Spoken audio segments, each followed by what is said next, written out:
Episode की शुरुआत में कोरिया के समुद्र में एक जहाज देखने मिलता है जिसमें इलीगल इमिग्रेंट्स को पानी में मारकर फेंक दिया जाता है और फिर गुंडे वहां पर सफाई करते हैं और तब उनका बॉस कहता है कि अंदर जाकर उस लड़की को बाहर फेंक दो और तब वो लोग अंदर जाते हैं और उनकी आवाज अंदर एक छोटी सी लड़की के साथ दूसरे लोग भी सुन लेते हैं और तब उसका बाप उसे छुपा देता है और वो दोनों गुंडे आगे बढ़ते हैं और सभी लोगों को देखते हैं जिसमें उन सभी के बीच में हमें एक अनजान आदमी भी छुपा हुआ देखने मिलता है और वो गुंडे उस लड़की को ढूंढ लेते हैं और वो कहते कि अब तुम्हारी बारी है और उसके पिता गुंडों को रोकने जाते हैं तब वो उन्हें काफी ज्यादा मारते हैं और तब वो आदमी कहता है कि कोई तो मेरी बेटी को बचा लो और वहीं पर वो अनजान आदमी उन गुंडों को पकड़कर काफी ज्यादा मारने लगता है। दूसरी तरफ से ये चीज एक आदमी फोन करके किसी को बताता है और फिर शिप पर वो आदमी काफी सारे गुंडों को मारने लगता है जिसमें वो अनजान रहस्यमय आदमी देखते ही देखते लाशों के ढेर लगा देता है। कुछ ही घंटों के बाद वहां पर एक स्वेट टीम आगे बढ़ती है और वो लोग उस शिप पर आते हैं और उनके आगे बढ़ने पर उन्हें शिप में काफी सारी लाशों के बीच में वो आदमी नजर आता है जिसमें उसने सभी लोगों को मार दिया होता है और वो सैनिकों के सामने एक गुंडे को काट देता है जिसमें हमें वो आदमी नजर आता है और उसकी आंखों में खून सवार होता है और तब ऑफिसर्स उसे पकड़कर पूछते कि तुम कौन हो और तब वो आदमी एक नंबर देता है और उस नंबर को डेटाबेस में चेक किया जाता है जिसमें उस पर प्रोफेशनल लॉक होता है और तब ऑफिसर अपने सीनियर का स्पेशल आईडी लॉगिन करने मांगता है जिसमें वो ऑफिसर कहता है कि ठीक है और वो अपने लॉगिन को ओपन करता है और फिर उस रहस्यमय आदमी के नंबर को डालने पर पता चलता है कि उसका नाम हांजी युक है और वो एक स्पेशल ऑफिसर है और वो 1 साल पहले मर चुका था और तब वहां पर ये लोग देखकर उसे चौंक जाते हैं और वो लोग डायरेक्टर को ये चीज बताने कहते हैं। अगले दिन ऑफिसर कैंग इस बारे में अपने सीनियर से बात करता है और वो कहता है कि हम लोगों का एक डिपार्टमेंट है जिसका नाम नेशनल इंटेलिजेंस सर्विस यानी कि NIS है और उसके काफी सारे सीक्रेट एजेंट्स हैं जो कि अंडरकवर जाकर लोगों को मारते हैं और उनमें से एक हांजी युक था और उसने अपनी टीम के साथ अलकायदा के कई सारे आतंकवादियों को मारा था और फिर वो यहाँ पर आकर ड्रग माफिया को खत्म करने लगा था जिसमें जी ह्यूक और उसकी टीम एक मिशन के दौरान मारी गई थी और अब हमें हांजी ह्यूक एक शिप पर मिला है और तब वहाँ उनका बॉस कहता है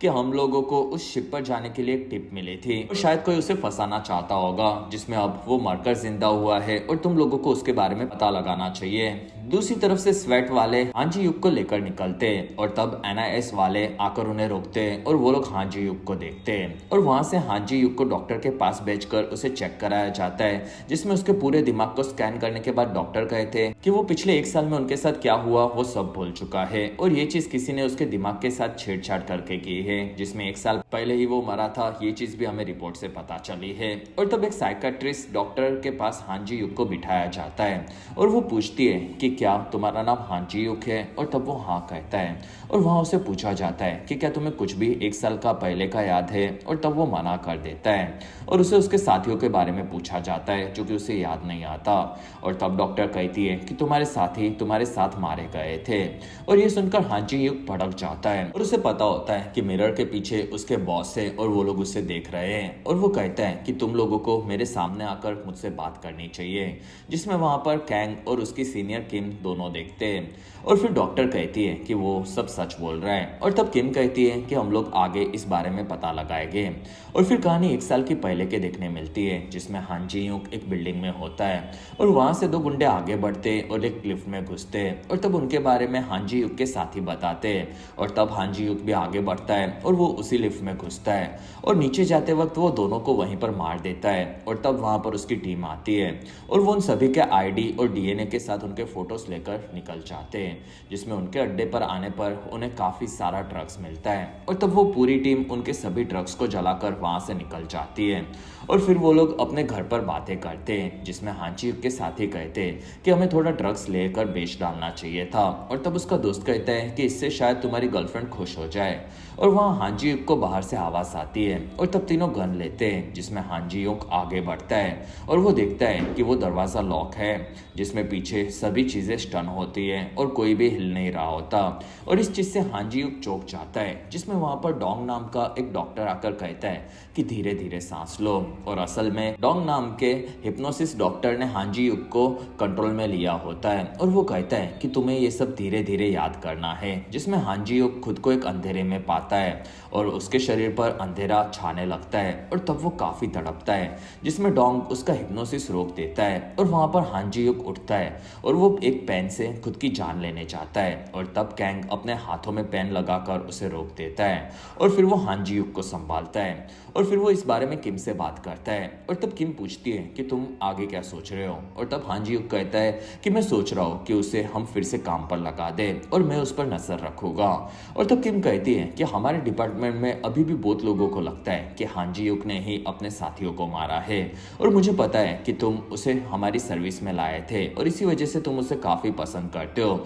लेकिन अब तुम्हें उसकी पूरी जिम्मेदारी उठानी पड़ेगी। और तब कैंग कहता है कि मैं तैयार हूँ, जिसमें हान जी युक के बालों को काटा जाता है और फिर डॉक्टर उससे बात करके उसे उसके साथियों के मरने की फोटो दिखाती है और तब हान जी युक को वो दोनों याद आने लगते हैं और उन दोनों को किसी ने काफी ब्रूटली मारा होता है और ये देखकर हान जी युक दुखी होता है और वहां पर डॉक्टर कहती है कि हान जी युक को हॉस्पिटल में और कुछ दिन रखना चाहिए, जिसमें अभी भी वो काफी सदमे में है। और तब कैंग कहता है कि हान जी युक को लेकर जाने की परमिशन मैं ले चुका हूँ, साथ ही मैं उसकी पूरी जिम्मेदारी उठा रहा हूँ और तुम इन पेपर्स को देख लो।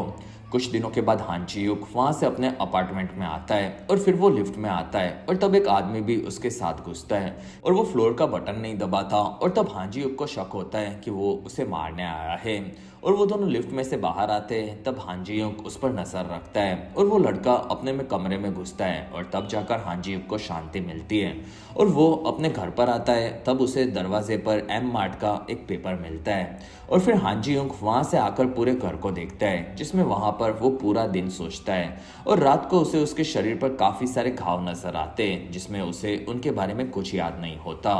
अगले दिन सुबह हान जी युक को फोन बजता है और तब उसकी बात सियुसु नाम की उसकी दोस्त से होती है और वो दोनों एक जगह पर मिलते हैं, जिसमें सियुसु कहती है कि तुम्हें कुछ भी याद नहीं होगा, जिसमें तुमसे मुझे काफी सारे सवाल पूछने हैं, लेकिन तुमने कभी भी मुझे अपनी टीम का हिस्सा ही नहीं समझा, साथ ही तुम्हें सिर्फ हमेशा से अपने मिशंस की पड़ी रहती थी और मैंने तुम्हें कुछ कहा था ये चीज तुम्हें याद ही होगी। और तब हान जी युक को वो याद नहीं होती और वो सियुसु के हाथ में एक रिंग देखता है और तब उसे याद आता है कि वो अपनी पूरी टीम के साथ पार्टी कर रहा था, जिसमें वहां पर डायरेक्टर कॉन्ग, डायरेक्टर किम और डायरेक्टर पार्क भी थे और हान जी युक वहां से बाहर आया था, जिसमें वहां सियुसु उसी के डिपार्टमेंट से थी और वो एक लड़के को किस कर रही थी और उसने भी हान जी युक को जाते हुए देखा था, जिसमें वो हान जी युक के घर के बाहर उसे मिली थी और उसने कहा था कि तुम्हें ये पता होना चाहिए कि तुम्हारी टीम की जान खतरे में है और अगले मिशन के दौरान तुम्हें संभल कर रहना चाहिए। और तब हान जी युक ने उसके हाथ में रिंग को देखा था और फिर प्रेजेंट में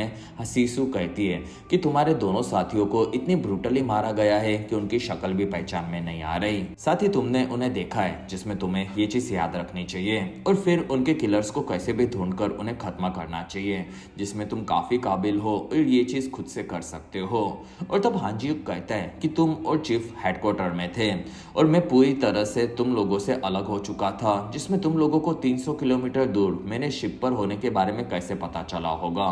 और तब सियुसु हंसती है और कहती है कि तुम्हें अभी भी इन चीजों के लिए मैं जिम्मेदार लग रही हो और तुम्हें अभी भी काफी चीजें जानना बाकी है, और ये बताकर वो वहां से चली जाती है।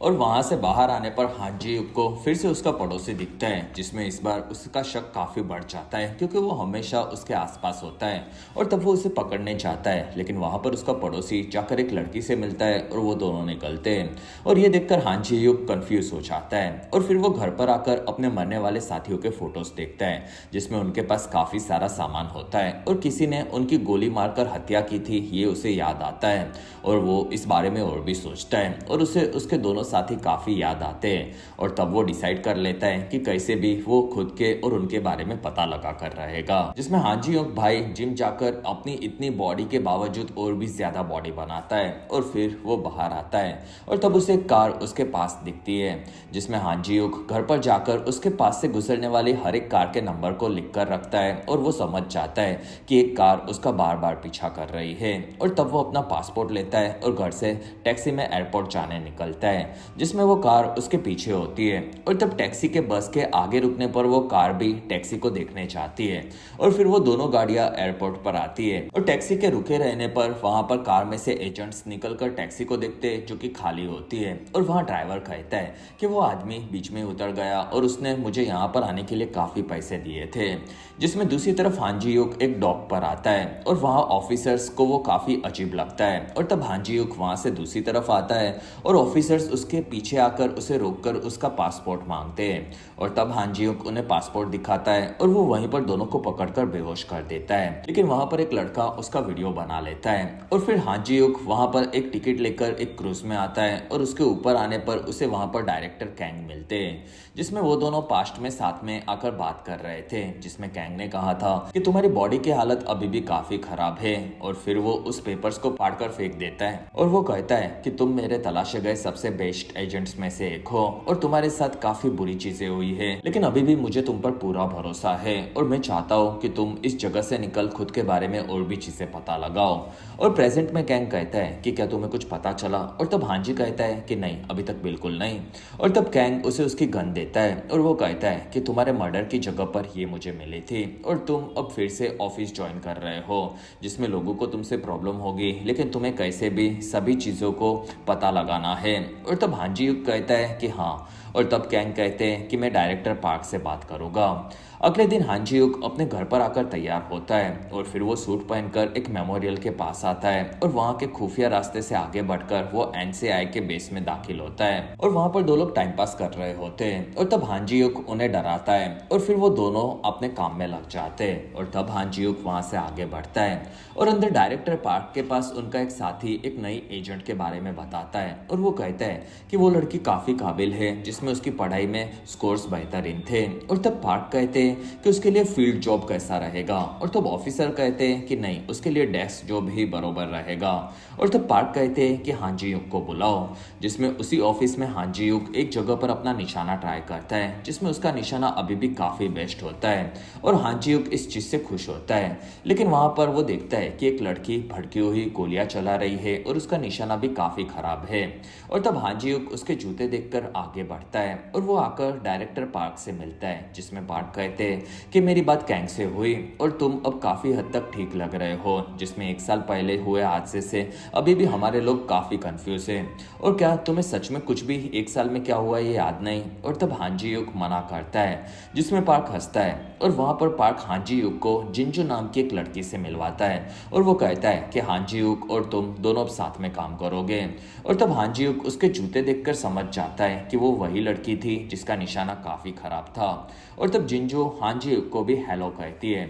और वो तीनों बाहर आते हैं। और तब सभी ऑफिसर्स को पार्क कहता है कि हमारे साथी हान जी युक एक काफी बुरे हादसे के बाद अब वापस आ चुके हैं और वो अब ऑफिस में हमारे साथ काम करेंगे। लेकिन वहां पर बाकी साथी इस चीज से खुश नहीं होते। और तब हान जी युक और जिंजू वहां से निकलते हैं और जिंजू कहती है कि मैं आपकी काफी बड़ी फैन हूँ और मैं आपके साथ ही काम करने के लिए ज्वाइन हुई हूँ। और तब हान जी युक कहता है कि मेरे आखिरी दोनों साथी को पकड़कर किसी ने काफी बुरी तरह से मार दिया था, जिसमें तुम्हें ये पता होना चाहिए। और वो वहां से चला जाता है। और तब जिंजू हाँ बोलकर पीछे आती है और रात को हान जी युक इस बारे में सोचकर काफी कंफ्यूज होता है। और तब उसके सामने वाली खिड़की पर लाइट होती है, जिसमें हान जी युक बाहर आकर देखता है कि उसके सामने वाले अपार्टमेंट से कोई लाइट कर रहा है और वो उन लाइट्स को काउंट करता है। और तब उसे वहां पर एक नंबर मिलता है जिसे हान जी युक लिख लेता है, जो कि एम मार्ट और एक दूसरा नंबर होता है। और तब उसे याद आता है कि वो जब घर पर आया था तब उसे एम मार्ट का एक पेपर मिला था। और तब वो उसे देखता है, जिसमें उसे एम मार्ट के एक लॉकर का नंबर मिलता है। और तब हान जी युक वहां से एम मार्ट जाने निकलता है और उसके पीछे दूसरे ऑफिसर्स आते हैं और हान जी युक को भी ये पता चलता है। और तब वो अपनी कार को तेजी से भगाकर एक जगह पर रुका देता है और वहां से ऑफिसर्स निकल जाते हैं। और तब हान जी युक उन्हें चकमा देकर वहां से एम मार्ट में आता है और वो नीचे आकर लॉकर्स देखता है, जिसमें वो अपना पासवर्ड डालता है। और तब वो लॉकर ओपन होता है और हान जी युक को उसमें से एक पेन ड्राइव मिलता है। और तब हान जी युक उसे पास के एक लैपटॉप में डालता है और तब उसे एक वीडियो देखने मिलता है जिसमें वो वीडियो हान जी युक का ही होता है और वो कहता है कि तुम्हें बस एक ही मौका मिलेगा जिसमें हमारी एजेंसी में कोई गद्दार है और उसे पकड़ने के लिए मैंने खुद की मेमोरीज को डिलीट कर दिया था। और ये सुनकर हान जी युक हमारी तरह और भी ज्यादा कंफ्यूज हो जाता है। और इसी के साथ ये बेहतरीन सीरीज द वेल का एपिसोड 1 यहीं पर खत्म होता है। तो द वेल के पिछले एपिसोड में हमने देखा कि जे युग जो कि एक अंडरकवर ऑफिसर है और वो मर गया था, पर उसे 1 साल बाद एक शिप में जिंदा पाया जाता है जो कि इलीगल इमिग्रेंट्स की शिप थी। पर जब इसको इंटेरोगेशन रूम में ले जाकर इससे पूछताछ करी जाती है तो ये बात सामने आती है कि इसके दिमाग के साथ छेड़छाड़ करके इसकी 1 साल तक की सारी मेमोरीज इरेज कर दी गई हैं। साथ ही जी युग को जब ये बात पता चलती है कि इसके दोनों साथी मारे जा चुके हैं तो ये काफी ज्यादा उदास होता है और अब ये डिसाइड करता है कि ये कुछ भी करके उनके कातिलों का पता करेगा और इसीलिए ये वापस से इंटेलिजेंस को ज्वाइन कर लेता है। जिसके बाद जब ये अपने केस को स्टडी कर रहा होता है तो इसे पता चलता है एम मार्ट के बारे में, जहां पर जब ये पहुंचता है तो इसे वहां पर एक रिकॉर्डिंग मिलती है। और हद तो तब हो जाती है जब इसे ये बात पता चलती है कि वीडियो के अंदर जो इंसान है वो कोई और नहीं बल्कि ये खुद है। इसने ही अपनी 1 साल तक की सारी मेमोरीज इरेज करी थी। और अभी से उस वीडियो की मदद से ये इन्फॉर्मेशन मिलती है कि NIS की टीम में कोई एक ऐसा बंदा है जो कि रैट है, मतलब कि जो इन्हें बिट्रे कर रहा है। और वीडियो बनाने के दौरान जी युग के पास कुछ ऐसी मेमोरीज थी जो कि वो नहीं चाहता था कि किसी को भी उसके बारे में पता चले, पर वो इस वीडियो में भी उन मेमोरीज के बारे में कुछ भी नहीं बताता क्योंकि वो जानता था कि अगर धोखे से ये वीडियो किसी और के हाथ में लग गई तो इसके लेने के देने पड़ जाएंगे। पर ये वीडियो में इस वाले जे युग के लिए बस इतना मैसेज छोड़ता है कि इसे किसी के ऊपर भी भरोसा नहीं करना है और अगर ये पूरे के पूरे केस को सॉल्व करना चाहता है तो इसे उस गुत्थी के आखिरी पहलू को ढूंढना होगा। तो अब इस एपिसोड की शुरुआत में हम लोग एक ड्रग एडिक्टेड बंदे को देख पाते हैं जिसकी एक कार क्रैश के दौरान मौत हो जाती है।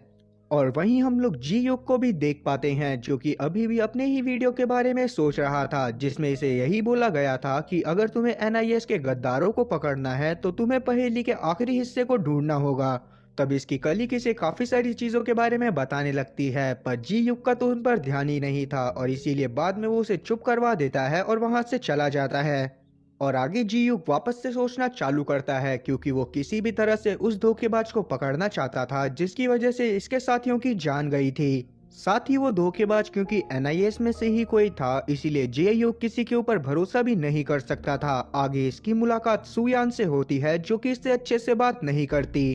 और अब ये इसे उस वार्निंग के बारे में याद दिलाती है जो कि कभी ना कभी इसने जे युग को दी होगी, पर अभी हमें नहीं बताया जाता कि आखिरकार वो वार्निंग क्या थी। जिसके बाद सुयान थोड़ा सा अकड़ती हुई यहाँ से डायरेक्टर के पास चली जाती है जो कि इसके प्रमोशन की बात करते हैं और जे युग के बारे में इससे बात करने लगते हैं। और अब डायरेक्टर इससे जी युग के बारे में इसीलिए बात कर रहे थे क्योंकि ये और जी युग इंटेलिजेंस ज्वाइन करने से पहले नॉर्मल पोस्ट पर एक दूसरे के साथ ही काम करा करते थे।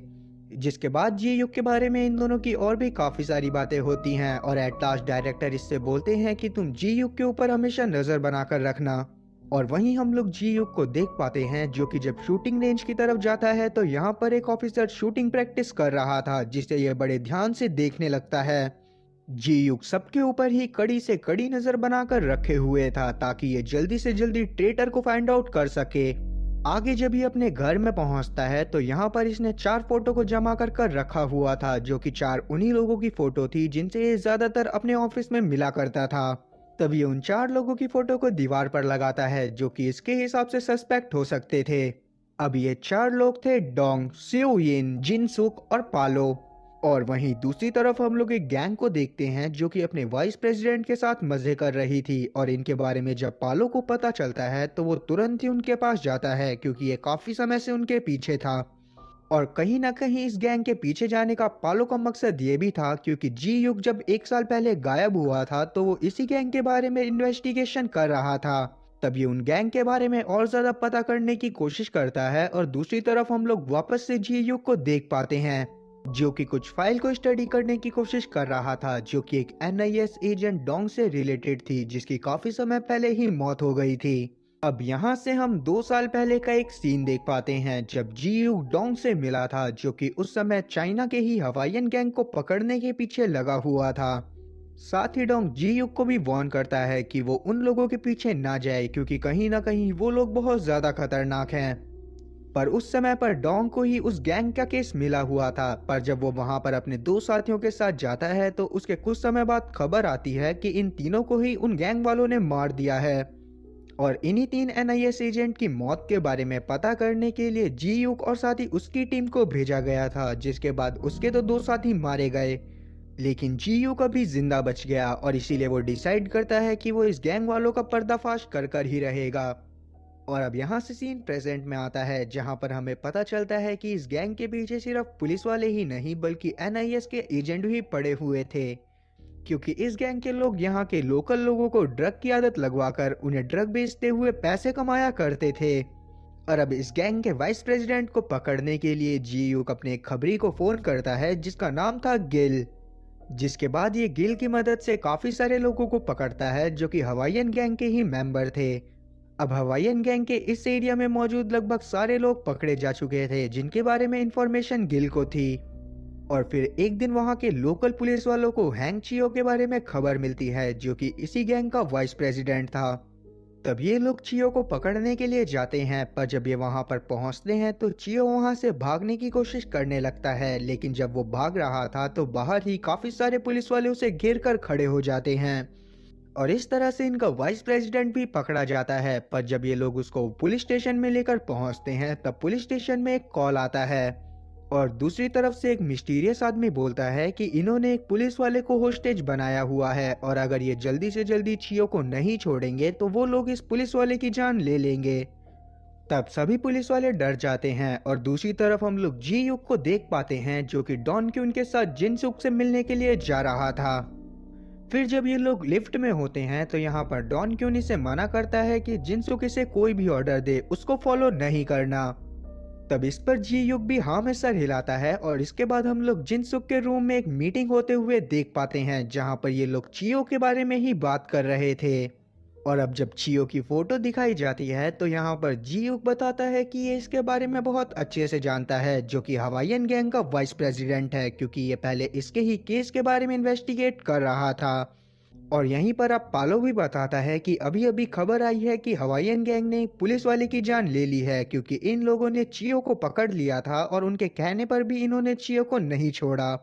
तब जी युक को काफी ज्यादा गुस्सा आती है और वो बोलता है कि ग्वांगचेल को इंटेरोगेट करना चाहिए ताकि ये जल्दी से जल्दी केस को सॉल्व कर सकें और हवाईयन गैंग को जल्दी से जल्दी सलाखों के पीछे डाल सकें। सभी लोग यहाँ पर सोचने लगते हैं कि आखिरकार ये मौका किसको दिया जाए। तब जी युक बोलता है कि मैं खुद ही उसको इंटेरोगेट करना चाहता हूँ, क्योंकि मैं पहले भी उसके बारे में इन्वेस्टिगेट कर रहा था और मेरे साथ काफी सारे हादसे हो चुके,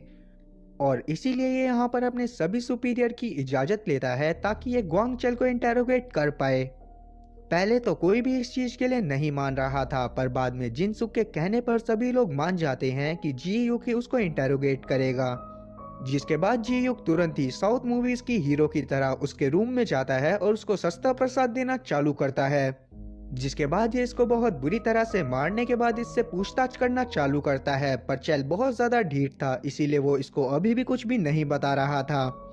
तब जी युक गुस्से में आता हुआ इसकी शर्ट को फाड़ देता है और तब जाकर हम लोग देख पाते हैं कि ये तो गजनी की तरह अपनी बॉडी पर टैटू बना के रखता है। हालांकि इसे भूलने की बीमारी नहीं थी, पर यह अपने बचपन के घाव को भूलना नहीं चाहता था और इसीलिए अपने हर इंसिडेंट से रिलेटेड इसने अपनी बॉडी पर एक टैटू बनवा कर रखा हुआ था। उन सभी टैटूज में से एक टैटू ऐसा था जिससे ये पता चलता था कि ये पहली बार जेल कैसे गया था, और दूसरा टैटू ऐसा था जिससे ये पता चलता था कि इसने अपने फादर को कैसे मारा था, जो कि बचपन में से सेक्सुअली अब्यूज करा करते थे। अब जी युक भी इसके टैटूज को बड़े ध्यान से देखने लगता है, जिसके ऊपर तुरंत ही ग्वांगचेल मौका पाकर अटैक कर देता है। जी युक इससे लड़ाई करते हुए इसे किसी तरह से काबू करता है और इसे शांत करवाता है। और अब इसको काबू करने के बाद ये थोड़ी देर के लिए बाहर चला जाता है और थोड़ी ही देर में हम लोग ये भी देख पाते हैं कि पुलिस स्टेशन में चैल के चेलों की तरफ से एक पार्सल आता है। उस पार्सल में उसी पुलिस ऑफिसर का कटा हुआ हाथ था जिसको अभी चैल के साथियों ने मार दिया था। और अब इस हाथ को देखने के बाद जी युक को काफी ज्यादा गुस्सा आता है और ये गुस्से में ही वापस से चैल को जाकर बहुत बुरी तरह से लतेड़ता है। और अब उसको बहुत बुरी तरह से मारने के बाद जीयू जब बाहर आता है तो ये उस पार्सल वाले से बात करने लगता है जो कि उस पार्सल को लेकर आया था। तब ये डिलीवरी बॉय जी युग को बस इतना बोलता है कि ये बस पार्सल डिलीवर करने ही आया था, इसके अलावा ये इनके बारे में कुछ भी नहीं जानता। जी युग इसको डराने की कोशिश भी करता है लेकिन इस सब का कोई फायदा नहीं होता।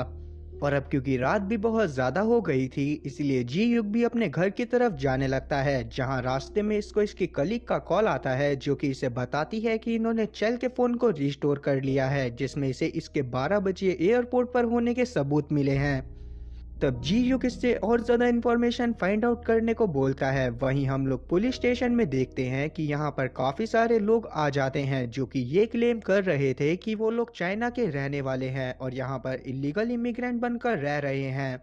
और अब इतने सारे लोगों की भीड़ को देखकर सारे के सारे पुलिस वाले अपने काम को छोड़कर इन सभी लोगों की बातों को सुनने में लग जाते हैं। पर अचानक से ही ये सभी लोग इनके ऊपर हमला कर देते हैं, क्योंकि असल में ये लोग हवाईयन गैंग के लोग थे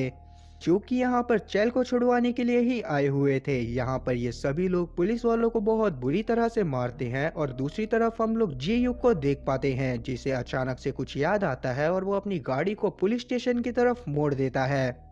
और पुलिस स्टेशन में अब सभी हवाईयन गैंग के लोगों ने यहाँ पर आतंक मचा दिया था, जिसके बाद ये तुरंत ही चेल को बाहर निकाल कर लाते हैं और यहाँ पर वो बंदा जो कि पार्सल डिलीवर लेकर आया था वो इसके सामने आ जाता है। और तब जाकर हम लोग जान पाते हैं कि जिसे अब तक हम लोग डिलीवरी बॉय समझ रहे थे वो असल में इस गैंग का लीडर है, जो कि चेल को यहाँ पर जान से मारने के लिए आया था, क्योंकि इसे लग रहा था कि चेल ने इसकी गैंग के बारे में पुलिस वालों को जरूर ही कोई जानकारी दी होगी। तब मसूल यहाँ पर अपना एक नाइफ निकालता है और उसके बाद ये चेल के पेट में 2 बार स्टैब कर कर इसे जान से मार देता है। अब इसको मारने के बाद जब ये लोग यहाँ से जा रहे थे इतने में ही जे युग यहाँ पर पहुंच जाता है, जो कि मसूल को एक महंगी गाड़ी में बैठते हुए देख लेता है। तब इसको मसूल के ऊपर शक होता है और ये तुरंत ही अपनी गाड़ी की मदद से उसका पीछा करने लगता है, पर काफी कोशिश के बावजूद भी ये मसूल की गाड़ी को नहीं रोक पाता और साथ ही खुद ही घायल होकर बैठ जाता है। अब मसूल और साथ ही उसके सारे के सारे साथी इसके हाथ से निकल चुके थे, इसीलिए इसे ना चाहते हुए भी वापस से पुलिस स्टेशन में आना पड़ता है, जहां पर ये देखता है कि पुलिस वालों का बुरा हाल हो रखा है। और इसके बाद जब ये कुछ लोगों को पहचानने के लिए सीसीटीवी देखता है तो इसे पता चलता है कि इनका खबरी खुद भी हवाईयन गैंग का ही मेंबर था। और ये चीज देखने के बाद तो इसके तोते उड़ जाते हैं और इसी के साथ ये एपिसोड यहीं पर खत्म होता है। तो उम्मीद है कि एक्सप्लेनेशन अच्छी लगी होगी। अगर एक्सप्लेनेशन अच्छी लगी हो तो चैनल को सब्सक्राइब करना और बेल नोटिफिकेशन को ऑल पर सेलेक्ट करना और वीडियो को भी लाइक करना। मैं ऐसी ही और मजेदार एक्सप्लेनेशन वीडियोस लाता रहूंगा। खैर तब तक के लिए टाटा और गुड बाय।